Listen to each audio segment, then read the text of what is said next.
different drafts than we've seen on most of the tournament. You either go for the horse or you go for the tree. Hey, look, I feel like those the are the things you're looking for here. And I think from the side of Saigon Buffalo, I think you're happy to trade that away at the same time. You can even pick up Misfortune here just because the jungle or the AD carry pool has become so less saturated because of all the bans coming through. So far off the top of my mind with AD carry still up and available, you have the Misfortune, Tristana, and Kaiser, and those are the things you'd be happy about. But Misfortune is just sitting a little tier above the rest. Yeah, I have to agree. So straightforward pick up there for Shogun. And then the tree. Right, give me the tree. Yeah, that is the combo we're looking for. Misfortune and Moakai coming through. So in terms of response to Moakai, I'm actually not sure what beats him yet. That's the thing that boggles my mind the most, because even back in the day when something that would, you know, throw him out in laning phase, like Darius or something like that, where you're just not allowed to lane, doesn't work any longer. Like the sustain you have on your Q, the percent HP you get as well, just is so much out there. And Seraphine is actually going to be the response coming through, of course. Triple flexible, if that's what they're looking for. You can even pair it up with the likes of Ascena to come through if that's what you want to play against. We've seen G2 play that a lot in their playoffs too, but it's Armut. We know who he is. The Aatrox was banned away. Do you really want to risk going into the second ban phase that the Dino now is not going to be there? No, so they pick it up. A Gnar gamer through and through will take it here happily. Seraphine, as you mentioned, also flex and great alongside the HEcarim. So definitely Elyoya going to be enabled in this kind of draft. There's Amumu, MF being, I think, the most common combination. Certainly, obviously, one of the better ones. Definitely, and this just feels like Exodia. Like already, like you see Misfortune, you see the Moakai, you see the Amumu. It's one of the things that we have just seen Loud get away with. Now, Saigon Buffalo following that trend themselves. And in terms of shutting it down, yes, you have the backline dive from a HEcarim, but you don't really have too much else to follow up just yet. But you can clearly see what Mad Lions are going for. This is going to be a death ball combo. You're going to throw in the HEcarim, you're going to throw in the Seraphine ultimate to follow up with it, and everyone's just going to collapse at the same time. Ooh, Aurelia ban, that's some good homework there. Classic Gnar counterpick, also taking it out of Hasmed's hand. So I do like that out of Mad, respecting the power of the potential counterpicks here. And even then, like, if you're going down the carry route, Yone, decent matchup into the Gnar, and you often see Yone and you think, oh, he's not going to do too much in a team fight. He's a great team fighter. The amount of CC this Bruiser has in his kit is absolutely abysmal. So it's going to be crazy to see where the priority is going to be put, because Nisqy probably still either has to blind pick a mid laner here, since they're just most likely going to go with a top laner on 4 here from the side of Saigon Buffalo. So there's uncertainty to be wary of, and I wonder if that's going to influence the last ban. Yeah, Froggy also has a pretty particular style. We've seen Zac from him, Galio as well, I believe. Renekton going to be banned away there. So still trying to protect Armut's lane with the Gnar. We'll just wait and see. You know what? With this team, you just kind of get to chill a little bit. Oh, but actually, if you go with the Camille here, that's just straight up indicating that Froggy is looking for his infamous Galio. So right now, as Mad Lions, this is something you have to be worried of. The fact that you know it might be coming. And you could also go down a route where you're looking like, all right, I know most likely they're looking for the Galio. I'm going to try and counterpick something that would be good into a Galio. Or you're just straight up looking for a takeaway, because it does facilitate the style that Mad Lions is looking for in their composition so far. More CC applied to what we already know to be a death ball composition. And now the question will just be, is this Seraphine going to be a mid laner for Nisqy, or is it actually going down to Unforgiven in the AD carry department? We'll find out in a moment, because Mad have to finish their draft with Alistar being picked up there for Kaiser. Tick away. Nisqy's chatting, so I imagine it's going to be a mid laner. It is going to be Unforgiven Seraphine, and that is Swain for Nisqy in the mid lane. Pretty safe blind pick. I do rate it though, because even if Froggy goes for a facilitator here, that means that they'll pretty much never have kill pressure on you, post 6 at least, when you get that ultimate to come through. But I feel like this one, we saw it coming a mile away, right? You saw the Camille, you know it's Froggy. Froggy on Galio is absolutely crazy. I've seen him flash into a pit to avoid Scuttle Vision to move up to top lane. Oh yeah, I remember that play. He is quite crazy with how he gets the plays going and the flow of the game. So I'm interested in this one. We said it was going to be bloody, and so far with the compositions that we're seeing, this is all about the team fighting. Does Froggy have any good lanes to go to? Oh, yeah, they have Camille and Amumu. That seems pretty good. Oh, yeah. That is most certainly something to be happy about. Does he have some good champions to follow up with his ultimate? Oh, there's a Camille. There's an Amumu. Even Moakai as well on the tree. There is a great lot of champions. And having Galio, when you're against AP carry, 2 of them on the opposite sides with the Swain and with the Seraphine, you're happy about that. Definitely a fun... Gonna be fun in the 5v5, let me put it that way, because both teams are ready to team fight in different ways, to be fair, but don't think I mean, I guess both Gnar and Camille could do a little side laning, but mostly I think they're going to be teaming up for the big old 5v5s around some objectives. But that's the thing, because, I mean, Saigon, they have the possibilities for both, right? Whereas Mad Lions, that's not really going to be the case for you. I think it's very crucial that Elyoya gets going. Oh, and there. Oh, that's very good sportsmanship. Exchange of jerseys, and I believe Mac, coach of Mad Lions, have a habit of giving out the ties to the opposing teams as well. So very cute there. Just giving away 2 tokens from each team. Now, of course, if Saigon Buffalo win, then he's like, aha, the jersey was good. Well, that'd be a good way to curse the opponent team you're going in to play against. But for the sake of good sportsmanship, definitely not that. That's not, what we're looking for. That. It's very, very wholesome moment before these two teams try and come out swinging here in this best of 1. Mad Lions definitely been shaky. That's the thing. That's exactly what I wanted to touch upon. The fact that they've had uncertainties, and especially in some of the skirmishing setups. Saw it mostly exposed against RNG, and specifically against that early game. But outside of that, of course, they are still sitting at 2 victories. And now, both teams 2-1, 2-1, looking to see who can get ahead of the other. Yeah, it's going to make a big difference to the texture of this group.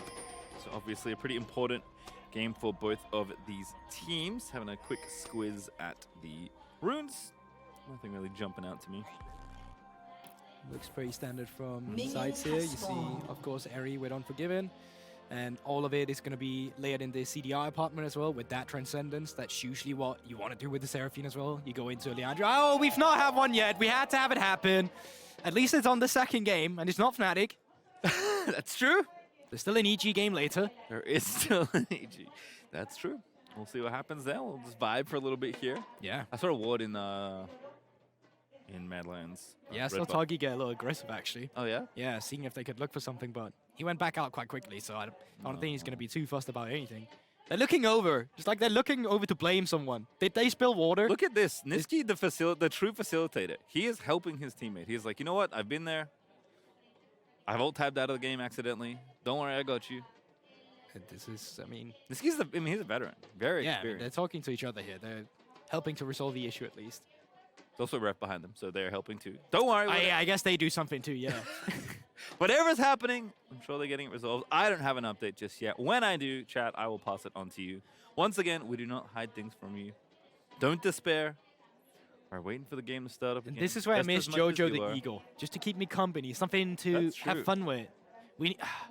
I wish we had an animal for Brazil. Then they could have gotten a point over EU at least. Ooh, what is...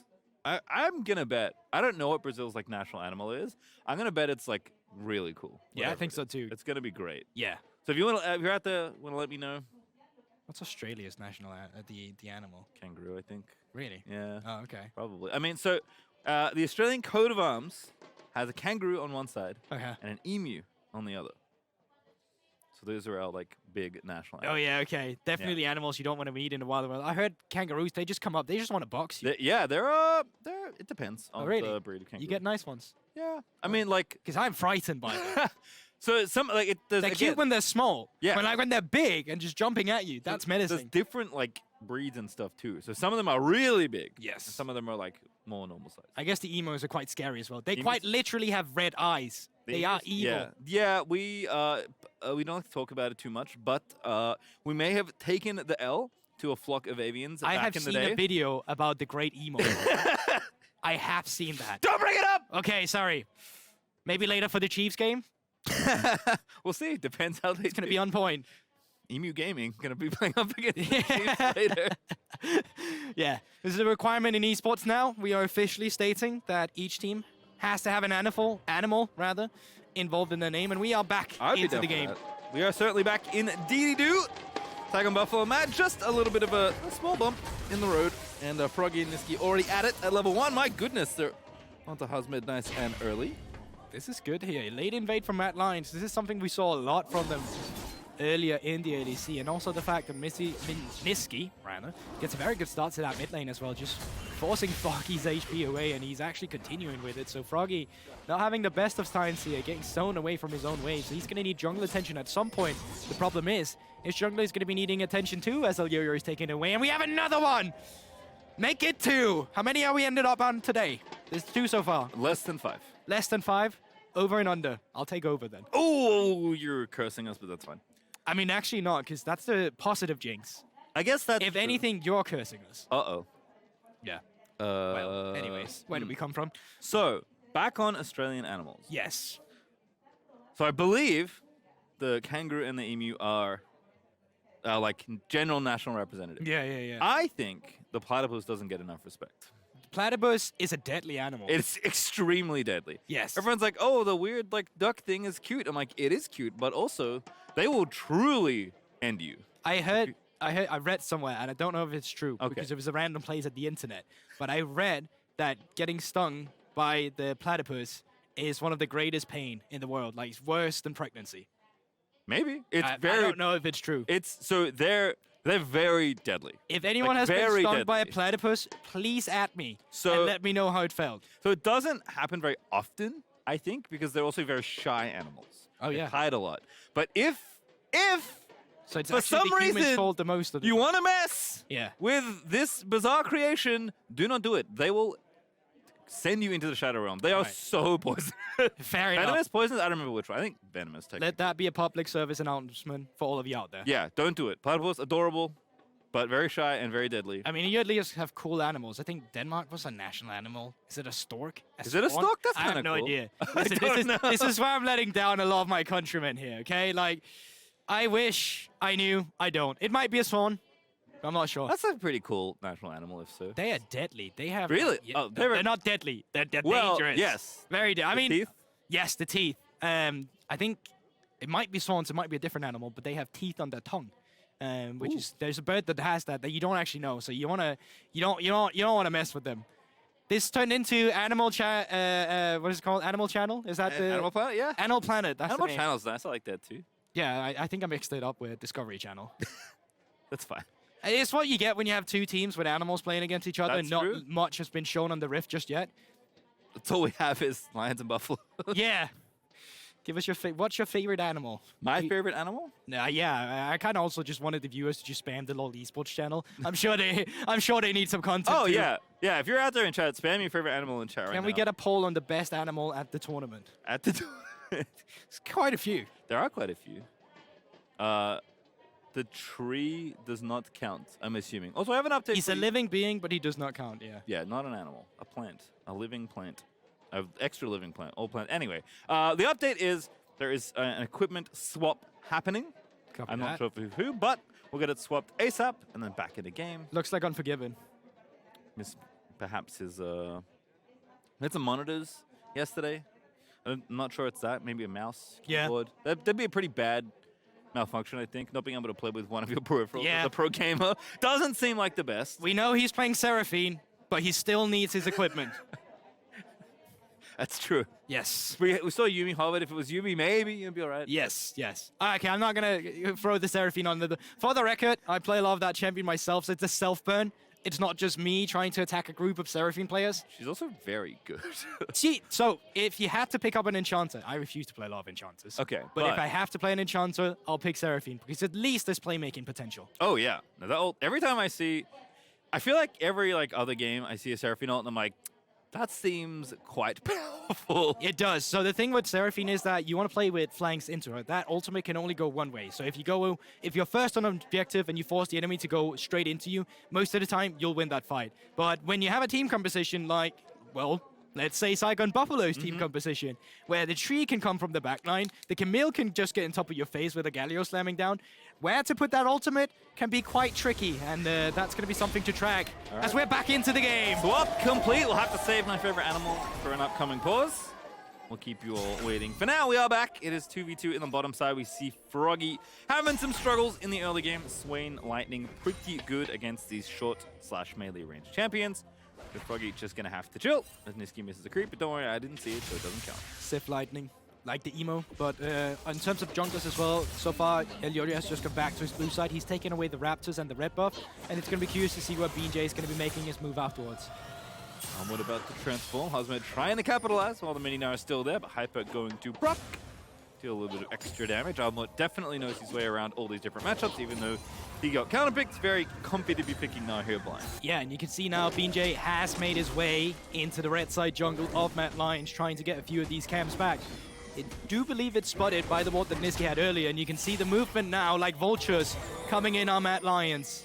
BeanJ also doesn't have Smite up just yet. It's close, but there's going to be a brawl here. Froggy also moving on in. You're going to have to try and protect BeanJ. Smite out early for a bit of extra health. But here comes the Amumu. In we go. Saigon Buffalo going to take the fight instead. And Elyoya is going to get first blooded by Taki. They wanted to defend their red buff. They lose it either way. And as you say it, first blood as well coming through. And that's what happens when you play into a Galio with massive AoE taunt. Good move from Froggy, and he's back on comfort. Taki even seeing if he can look for anything further. Very aggressive recall, but so far BeanJ is happy about this trade. He lost his red side, and he's taken away the red side of MAD Lions instead. Very nice. They're not even going to leave one of the Raptors to be annoying as Froggy gets on out of there. Knows that it's not that safe as Nisqy aggressively TPs back in. Okay, and Froggy, of course, with that teleport, can always just respond back with it. Curious to see where the next point of attack can be, because once again, both team compositions are quite death bally. But we talked about MAD Lions as well. We wanted to see Elyoya get aggressive, get ahead on the HEcarim.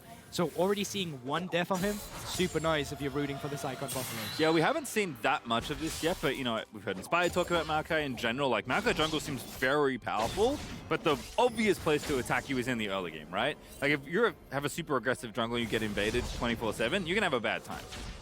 So it felt like the start was nice, because Elyoya knows, he's like, oh, we can get aggressive early, I can split the map, make sure Armut's nice and isolated and safe, and we'll be fine. BeanJ's going to be a little behind, he's quite a lot slower. And then that happened. Yeah, I mean, the problem also arises that despite Nisqy had the first move, in the end, you're still playing Swain. Yeah. You do that, and then you just sit there and wait around if you'll throw a couple auto attacks out there. Now, stacked wave being pushed in by Hasmed here, no support to having the move out right now, but they are looking potentially for Elyoya. No flash as goes, but it's on cooldown. And it's just going to be fighting for all priority on the map. BeanJ almost level 4. Hasmed already level 6. Froggy with a nice little taunt. But again, don't want to take any sort of extended fight up against Swain. Good little pullback there. Maybe something here, but no. Not quite there. Froggy going to live. And BeanJ does still have the flash, unlike Nisqy, who doesn't. Taki around as well. This may be 3 men ganging up on the Nisqy. It's not going to be the case though. Kaiser responds. Yeah, good follow there from MAD Lions support. Froggy eating damage there, trying to get the wave pushed in. We'll get it in, but pretty costly though. No, Nisqy, no TP and running low on mana. Means Froggy should be just fine here to take this recall. Yeah, mid-wave is just going to reset here in between each other. Froggy's going to... he's actually going to cancel it. Looking to get at most out of this as possible. No minion materializer, so he's not going to be able to sap the Camille immediately, but in Nisqy, he's actually going to back. He's just forfeiting it, so Froggy, if he pushes this in, that's a win for him. Yeah, nice wave to push in as well. No, he had the mana advantage, so going to force Nisqy to walk back, and Nisqy will lose a couple of CS as Froggy takes a very easy recall. So nice little trade back and forth, but overall that first kill amounting to a decent little lead here. 500 gold to kick things off, always nice. But obviously, as we know from the Saigon Buffalo, we're expecting them to continue that at some point in the game. Nice ult there from Armut, great flash out of Hasmed, but probably didn't want to have to use the summoner. You can see that Armut hit the level 6, Hasmed just hitting it now, so that was a small window that Armut found immediately. Now BeanJ on the attacking side, on the bot side instead, can come through that. Alcove if he actually sees fit. No flash for Kaiser, ignite back for Taki. That's probably going to give it away as Taki barely gets seen. Going to be playing up and aggressive in the brush, but easy for BeanJ to get away, and now MAD have to play respectfully. And outside of that little skirmish we had initially, it's been fairly quiet after that. Seeing that Nisqy had no flash, I really expected them to throw more tools at him, especially with BeanJ still having a flash on his own as a point of attack. It is still down for some time. So of course with bot lane pushing in, you can send Taki up into the mid lane, see if you can get any attacks coming through.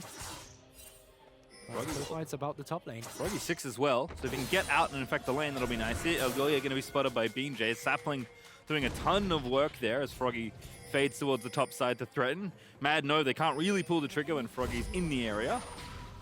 It's a good read here by MAD Lions. They know that they want to look at Nisqy. They know Nisqy doesn't have a flash, so they might be able to bait them in.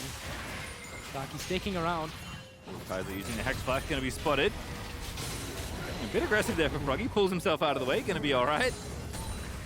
Kaiser did have the flash, but of course Froggy could have come through with his own one. And now we get close to the objectives where we usually see a lot of movement on the map. 30 seconds on that Rift Herald. Drake, of course, already up, quite tanky in the first stages, and Infernal Drake does do a fair bit Not the most out of the Drakes though, but with a slow push coming through from top side and with the resets coming through, you can see it on the minimap right now. Taki is moving on the Amumu. Kaiser currently is still in the bot lane, and so is Elyoya, so we may see a cross map come through. Yeah, eyes on junglers as well, looking for those 6s out of BeanJ and Elyoya, both big difference makers in their kits. Also 6 hit now for Unforgiven if he makes his way to a plate. And Nisqy just barely going to have his flash back up, but maybe they can make something happen here. Bandage goes in, Nisqy going to take some damage, forced to pop the ulti, knocked around, buffed around, Saigon Buffalo, capitalizing in the nick of time. Yeah, there you have it. They knew it was down, but Nisqy still with it up now, didn't have the time to use it just because of the amount of CC that came through. And that Mad's Lion getting greedy with the map state. They already allocated their resources on the bot side with Saigon on the top side, and Nisqy just on the wrong side of the lane there.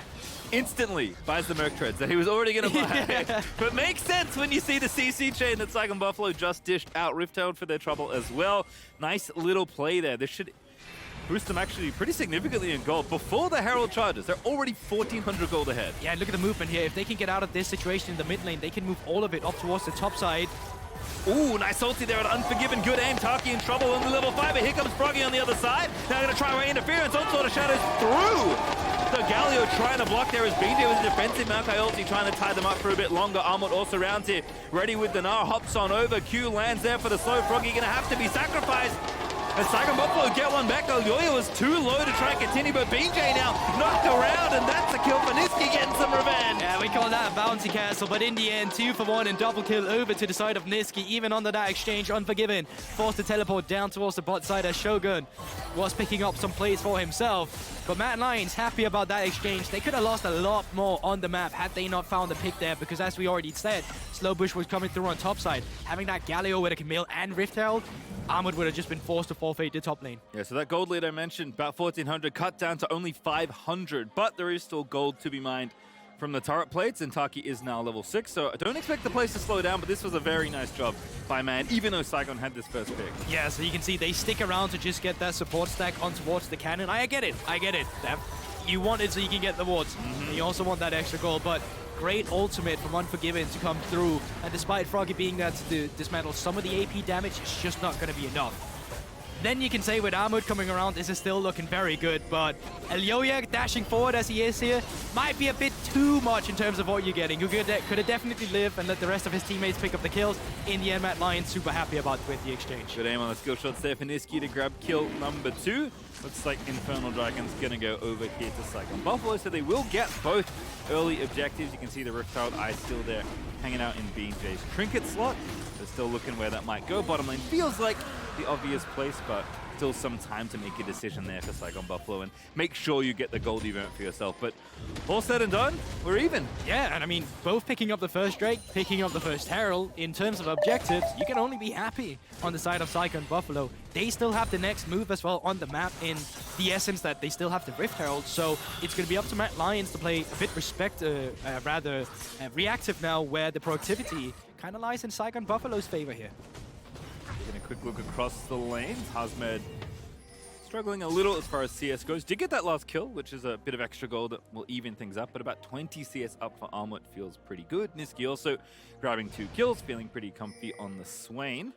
It at least put him back in a good position after getting punished in the mid lane. Having Nisqy back with those kills obviously does a lot when you're supposed to be one of the big sustainers in the fights later into the game. And on top of that, healing reduction is going to be really key from Saigon Buffalo. Like, coming in as a second item, very pivotal when you're playing into a Seraphine and a Swain. And of course the HEcarim as well with the new W. Absolutely. As we see Taki once again poking in mid. Seen him there a lot. Just constantly trying to cover for Froggy, and now unlocking Froggy to push the wave in and maybe set something up. But it's 3 lions hunting 1 frog. Justice punches out of the way, barely getting tagged by the Swain W, but Froggy's going to be A-okay. Yeah, it does get through it. The only thing that they didn't have was their jungler was on the top side, so it would have been a 4 versus 4. But you can see it. They are looking forward with the rotations coming through. It is a battle of finding the correct skirmishes for your team. Once again, this is what the team fights facilitate. And once again, I do believe Saigon Buffaloes is a little easier. BeanJ could even look here with the Moakai ultimate together with the Galio, if they're feeling themselves. Maybe a 4v4 though, if things do start. No TP for Unforgiven. BeanJ, poking a little too far forward. Gonna get ignited, forced to flash away. Taki looking for the angle, finds a good bandage toss in, but he didn't really want to take it. Forced to ult defensively. Galio comes back in, a massive knock up there for Froggy. but the damage is not there. Hasmed late.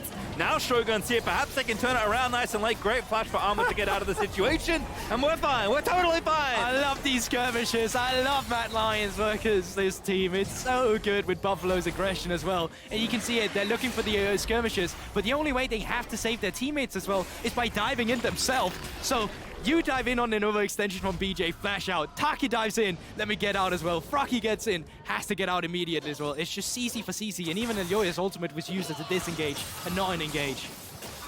Hasmed just fine there, but takes some damage on the back end out of Armut. Obviously the matchup will get better as Camille gets items, but so far so good for the Gnar in the 1v1. Things will quieten down a little.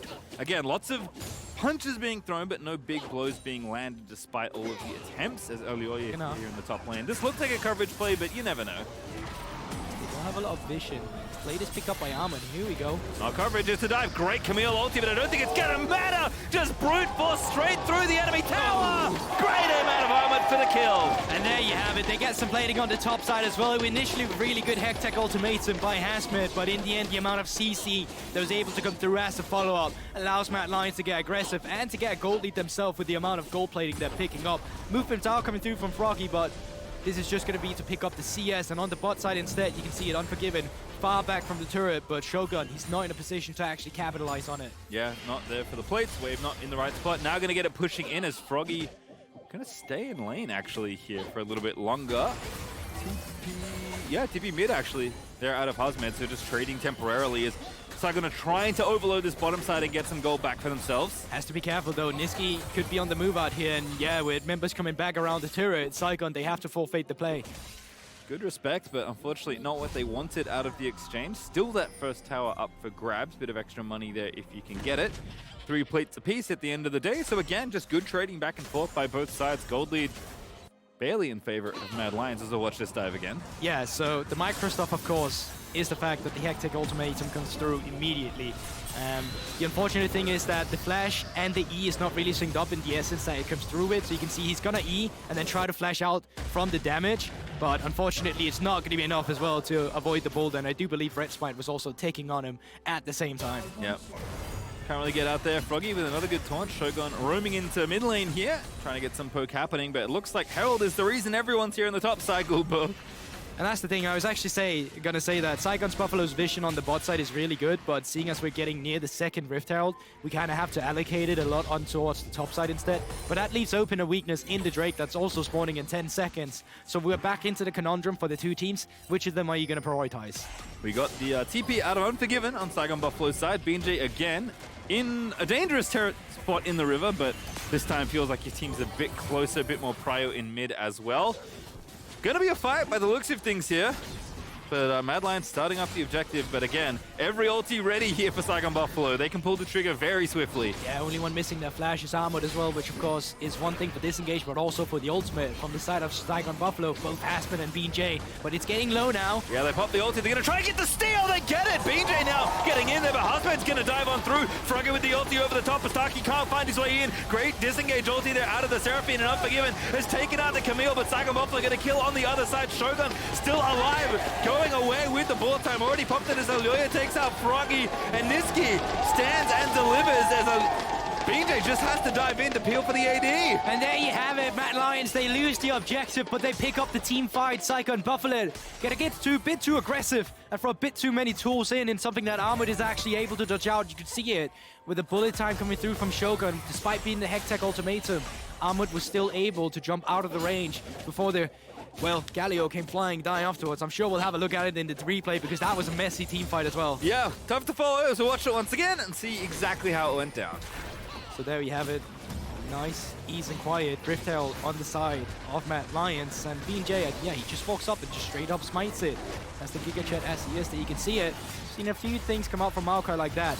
And then when they get the root on Moakai, Hasmed immediately recognizes he wants to go in, but you can see it there. Armut jumps straight out of the range from the bullet time, and it's a great ultimate coming through from Unforgiven. We said the weakness of Seraphine is when you get flanked, but this time around, that's not really the case. So despite the bullet time coming through in a good position, they're just not able to follow up with the damage and the kind of allocation that Mad Lions have with their own positioning. Yeah, I felt like Saigon Buffalo couldn't quite get everyone involved, and in those kind of comps, when you can't sync up all the ultis, all agree on one target, really take out some key carries. That's a great time for MAD. Seraphine's just there clicking W, making sure the fight goes your way. Nisqy's pretty unkillable with rank 2 ulti out of Swain, and hey, a dragon to boot there for MAD Lions at the end of it all. I mean, what I'm really thinking about is just how many kills are we going to be having in this game, because this can go back and forth. So far, not a lot of turrets has been taken. We've only seen the top turret go down. We're almost 18 minutes into the game as well.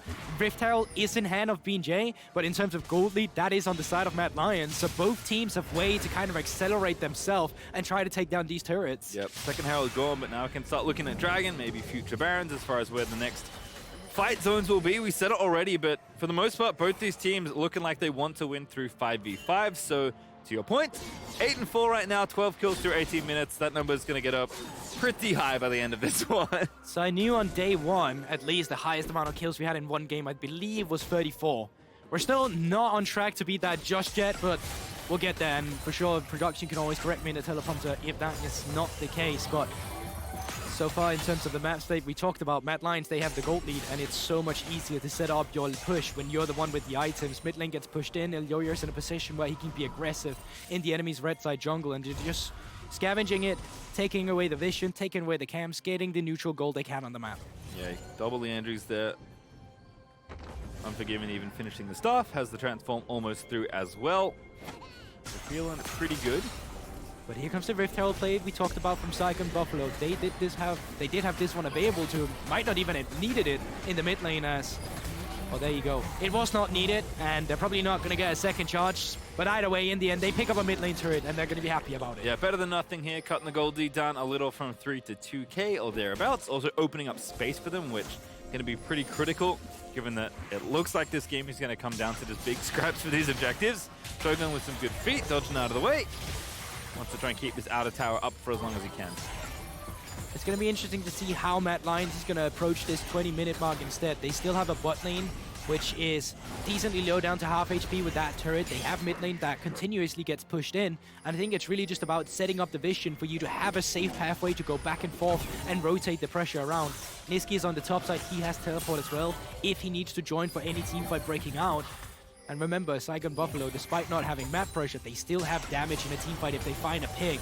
Amumu, Moakai, the follow-up from Galio immediately. You still have to be careful with the moves you apply on the map for MAD Lions. Yeah, I mean, Saigon Buffalo, definitely a much more subdued game for them. Not the, blazing out of the gates early game aggression that we've seen from them so far, but definitely capable of stitching things together. We've seen them already try and punish a lot of moves and ganks. And Hasmed, again, continuing to show respect. Unfortunately, that means gold going the way of MAD Lions as Armut takes out this tower. Yeah, but here's that move we talked about from MAD Lions. You move back and forth, you secure the vision, and despite BeanJ actually having good saplings, at least to get the intel, there's not much Hasmed can do with that intel. He just has to back away from the turret. In terms of cross-mapping on the other side, Saigon Buffalo just doesn't have the wave in a proper state where you can try and take the top turret down. With the resets now coming through from MAD Lions, they will be able to catch it. Going to be a slow and steady game by the looks of things here. Saigon Buffalo going to basically wait to find a fight that looks good, and MAD Lions more than happy to slow the game down here and continue scaling up with the lead they already have. Again, it won't take very many mistakes for this game to flip back over. That's the thing. It's a game where it's like, if you get Camille shots down, then all of a sudden Saigon Buffaloes have side lane pressure to their win condition. Right now, Armut is fine as that side lane. He's a full item ahead, and that is really what kind of seals the deal for MAD Lions right now. But even then, with vision being trimmed out from MAD Lions, Saigon Buffalo is quick to respond as well. Taki. Fancies the go. Got to be a little careful though. Kaiser in reserve with the flash at the ready, but Taki going to get back to safety alongside BeanJ. And now with the bot lane pushed in, that's where Armut suddenly want to say, all right, we already have one outer turret. Now I'm going to push the bot lane in. I'm going to move up to the mid lane. And that whole thing about applying vision back and forth, that's now what we want to see reversed from the side of MAD Lions. 55 seconds till the dragon is up. It doesn't seem like something either team is going to really rush to. Again, they've split the first two. They're going to be a long while until we hit that Cloud Soul point for either team. Right now, MAD is happy to keep sieging and try and trade back some more towers. But you can see it, Saigon, they are anticipating it as well. Ooh, Taki forced to flash away there. That can be crucial in not having that Amumu flash ultimate.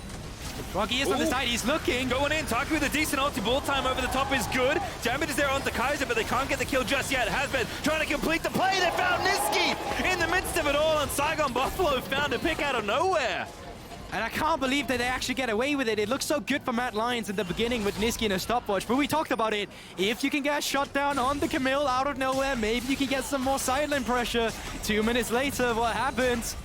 Hasmed picks up that shutdown. Didn't even commit that much, honestly, to get the kill. I mean, a bunch of ultis and 2 flashes. The Hectech ultimatum together with the Galio ultimate is still there. That's true. Have some tools here. Obviously, Shogun's ulti and Taki's ulti being down might make this dragon fight tricky, but they are going to go for it. Nisqy's not here for 5 seconds. They take the dragon, they get away. They need to get away under from Gnar. No, they're going back in. Armut! An error as they go back through. Hasmed now going into stasis there. Froggy diving away, but Elyoya is in trouble. He's going to be shut down by that Camille ulti that was still there. Nisqy back. There's a good flash out of BeanJ, and I think Saigon Buffalo fancy themselves a continued fight here. Slowdown is good. Double up hits Kaiser. Froggy with the channel torn, and Kaiser with no ulti is going to fall. Nisqy, though, turns it back around. An unbelievable amount of damage from this Swain, and that's going to force the flash out of Froggy. Oh, these fights just keeps going back and forth through the short cooldowns as well that you get with Leandrius, of course, on the Swain, and Nisqy able to pick something up of the back end of that fight with his ultimate, but once again, overreach from Mad Lions into that Drake pit, and Saigon Buffalo just waiting around the corner, hoping for them to make that overextension. Bit of a back and forth affair as we'll watch this one again. You can definitely see what they're looking for. Armut, he wants to get the Gnar. He's hoping he can get it here before they commit, but the CC is just there immediately before he's able to transform. Good ultimate initially from Unforgiven to set up the rest of the team, but these stopwatches from Hasmed as well to keep himself alive. The fact that he's able to pick up another kill in this team fight, dodging out on the 2 Seraphine Qs with his ultimate. The micro you get from these team fights is also really what makes and breaks them. And with the make it rain slow that we have in the end, at least they're able to pick up one. Kaiser, he sees it, I have to sacrifice my life to set up my team. And luckily Nisqy, we talked about it, able to pick up one on the back end of that. Yeah, Swain DPS is not a joke. Unforgiven also forced a flash there at the back end of it, and Hasmed TP'd in as Elyoya's face saying quite a lot there in the player cam. And that also says quite a lot on the player cam. Very happy looking coaching staff there. Saigon Buffalo is still behind, but only 1,000 gold now. I'd say it's just about even, all things considered. Yeah, these 1,000 goals, it don't matter much. Like, it obviously comes down to how these fights are executed right now. And, you know, they say a picture can speak 1,000 words. Well, these videos of the players and managers, coaches, definitely almost 1 million then when you see them this happy. The whole series. That most certainly it is. Bunch of novels. As Taki scoring up against Elyoya, still only level 9. Poor Amumu has been put in a tricky place, but Taki, no fear on the Amumu. Finds all the angles for the bandage shots, and Armut continuing to split push here. Yeah, but look at the minimap though, because Hasmed is on the way down to Armut. So if he's playing 2 forward in the bot lane, he'll definitely be picked apart. Still teleports as well on Froggy, so no worries. If they overcommit on the bot side, he'll still be able to get back up on the top side should Baron be threatened by Mad Lions. Makes sense. That's the reason Froggy is currently side-leaning.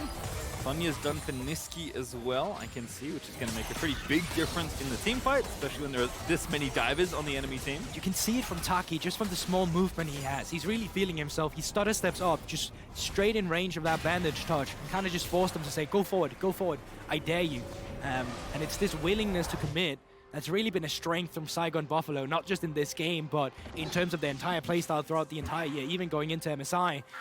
So of course this team used to the international stage, but average lowest age that we have with the 19 years olds on the team, so the inexperience there as well.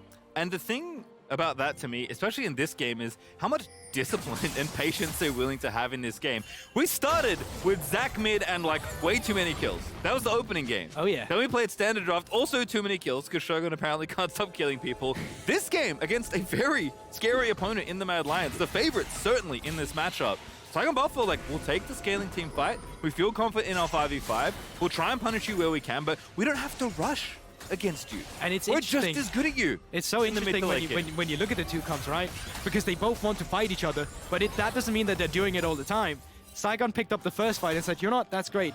You kind of run away with the game a little bit. Mad Lions, despite having full team fight, also a little hesitant in terms of when do you actually apply that pressure. So yes, they both have crazy go buttons, but it's more about the awareness of when you really want to pull that trigger.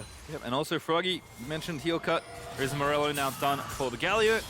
So going to do a lot of work against all the healing that you highlighted earlier. But again, these team fights going to be a lot about execution, if not solely about it. 35 seconds or so until So we have another objective to potentially fight for, but Baron, very front of mind right now for both these teams. Most certainly is. And you know, Cloud Soul in this game is actually one of the games where you don't mind it too much. Both the movement speed out of combat to rotate around the map, you can really see how much the movement on the map has mattered so far, but also just pressing R from a Moakai and running forward, pressing R from the side of a HEcarim, and even then the rest of them with the Swain. This Soul actually matters for both teams. All right, we are going to have a scrap here for this Dragon. It's 2-1. Saigon Buffalo do hold the lead on the race to Cloud Soul, but Mad Lions going to get themselves in the area. Looks like Saigon Buffalo wants to retake prio of mid first. Remember again, if you have flank positions against the Seraphine, that's going to do you a huge favor. But if you all walk in straight into that ultimate, you might find yourself in a losing fight. Good Taki just frontlining, looking for any angle. Hasmed kind of has a flank, but it's a little tricky with Armut currently guarding a choke point. Oh my goodness, Taki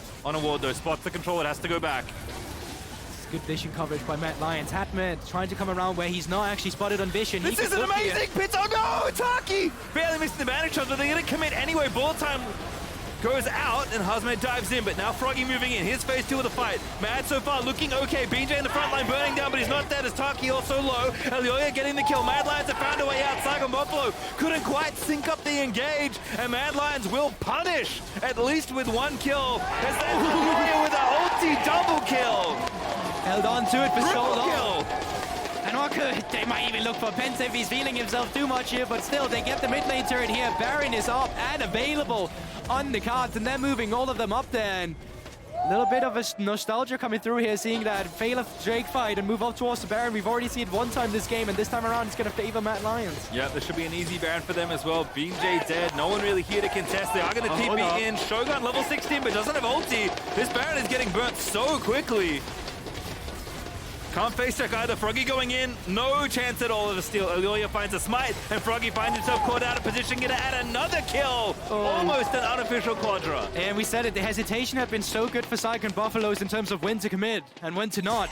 That time around, that kind of failed with Froggy feeling in a steal. And let's have a look at the team fight once again, because initially it looks like that Saigon Buffalo is going to be in a good position. Ultimate comes through over here, but no bandage touch connects on Elyoya in the beginning. The follow-up with the ultimate are really not, once again, layered together with the bullet time. The only one who's receiving damage from it is Alistar, and he's already got the reduction on towards him. Great ultimate comes through from the side of Unforgiven. We said it, if he's not flanked, well then that B line or just straight line is going to do wonders for you. And then look at Nisqy, just dives into the enemy team with the ult ticking, knows he has a stopwatch. Elyoya just playing clean up at the end here in this 1v2. I like the attempt to go back in, but HEcarim far too strong. And the healing as well. Conqueror proc fully, and then the Q coming through. It just see why this HEcarim is such a valuable pick so far in the tournament. And with the itemization coming through as well, Morph Mortius, Dev's Dance, it's going to take a while before you kill Elyoya again. Yeah, this is not the old build Giant Thunder into tank item HEcarim, which I know people have not been as fond of. Elyoya definitely trying to maximize the fighter nature of the pick as Hasmed. Ooh, goodness, that's a beautiful looking bullet time. Shogun's found a kill. Saigon Buffalo. They're so tricky. Ooh! And that's just out of nowhere. Matt, they go for an overextension. Saigon Buffalo, they've read them like a book. 4 members rather, down on the bot side, and they're able to just get 2 clean kills. Nisqy on the top side, trying to get a second tier turret, but outside of that, Saigon Buffalo, they keep it close. Camille, man.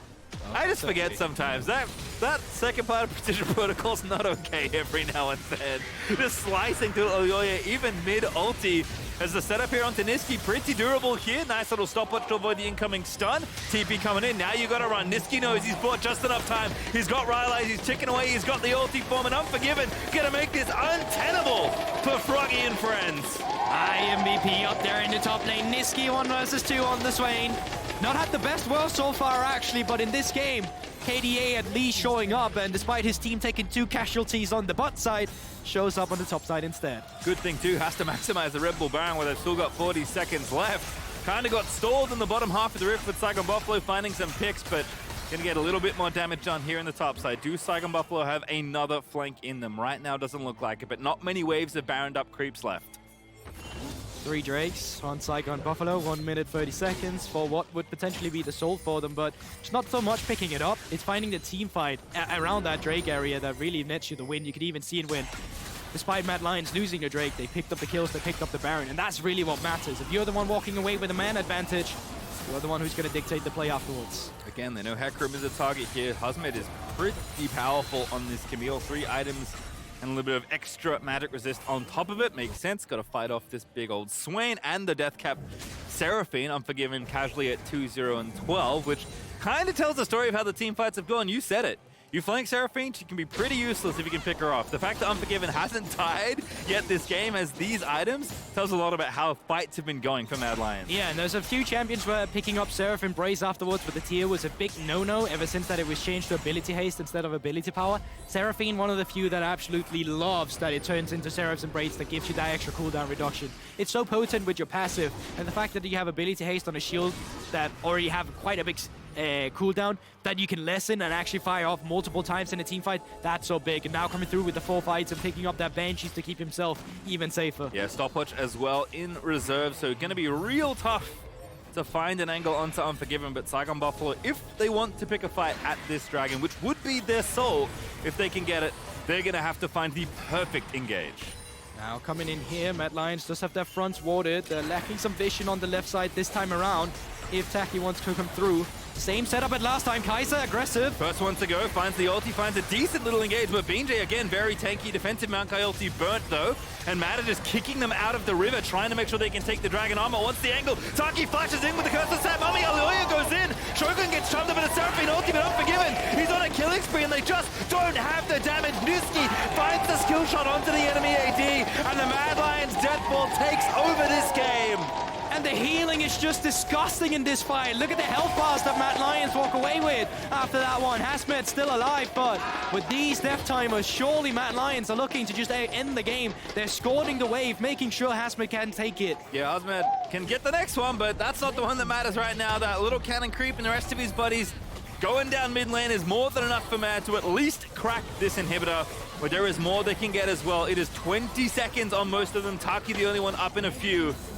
Still looking for it here, and as you said, but 1 second here on Taki, he's there. 2 versus 4, what can they do? Again, trying to make it happen. Taki no ulti, just has to throw his life straight at the enemy. He wants to clear the way, but he can't even do that. Hasmed level 16, kicked out of there by Kaiser, and Mad Lions only need a couple fights, but that is enough to get them the win here. Gonna take us some time, but it gets done. Once again, it's not clean, it's sloppy. As I say that, Nexus, yes, it's fine. Does explode, goes down at the end. We have it. And Mad Lions, they pick up another one. Weathering the storm of the Saigon Buffalo teamfight comp. And really, going into the game, right, I was telling myself, this is a game I really don't know who's going to come out ahead of. Yeah. It can really go both ways. 10 minutes into the game, I was still saying that. 20 minutes into the game, I was still saying that. And even towards the later fights here, could have still made an argument for saying it. 2 teams that's very willing to draft these death ball compositions that wants to be aggressive. In the end, Mad Lions, though, and Unforgiven specifically, that Seraphine showing up in the team.